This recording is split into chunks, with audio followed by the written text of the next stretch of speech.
Okay, Jason, so what does the future of the extended workforce look like from your perspective?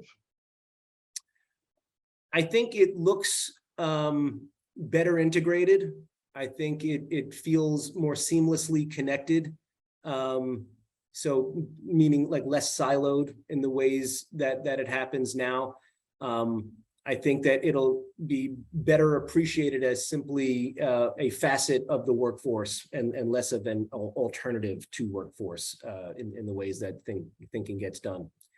I think part of that is that we will be able to speak more fluently about work and the things that need to get done that are ultimately measured in forms of productivity, as opposed to job titles and headcounts that are measured in dollars per hour and those types of things. So I think the data tools that we've been talking about are what enables that to be practical. I think that's what everyone has always wanted.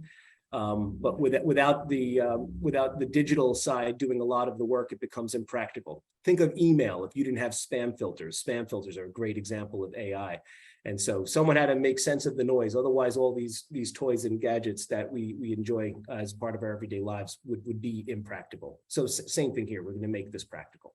So if I hear you correctly, we've been talking about total talent management for a decade, and there's been a number of barriers to actually creating that integration between the contingent and the FTE workforce. What I'm hearing from you is now the technology, the data science and data engineering is enabling that that kind of unified analysis, at least at the analytical level, which should enable the practical level of kind of unifying those and having both a robust full-time employee workforce as well as your contingent workforce and looking at them together. Is that correct? That's exactly right. And I think, it's not something that happens all at once and overnight. So if we look at the tip of the spear where that's happening most, and perhaps it makes it most obvious, is big, large scale IT and digital transformation, where so many of the workers that could be an employee show up as a temporary worker, classic contingent, show up as an SOW, show up as a temporary worker for an SOW related firm. Like all of these, like it's all happening right there. And so like optimizing within that space, it makes it so obvious as a first step, and the dollars at stake and the need to get work done, critical work done quickly. So much is at stake there that I think it'll provide enough proving ground to knock down other bowling pins that might not have been as obvious without that kind of a case study in front of us. Okay, that makes a lot of sense. So we have the technology and the data enabling this practice. What do people responsible for these workforces, and I'm specifically talking about HR and to some extent procurement, how do they need to change their behavior, their thinking, in order to leverage this data and this technology to really create that unified workforce that we're talking about? I think probably the simplest answer to that is to get uncomfortable with their current inventorying of their talent. So if they take a moment of introspection and say, how do I inventory talent here, of which types?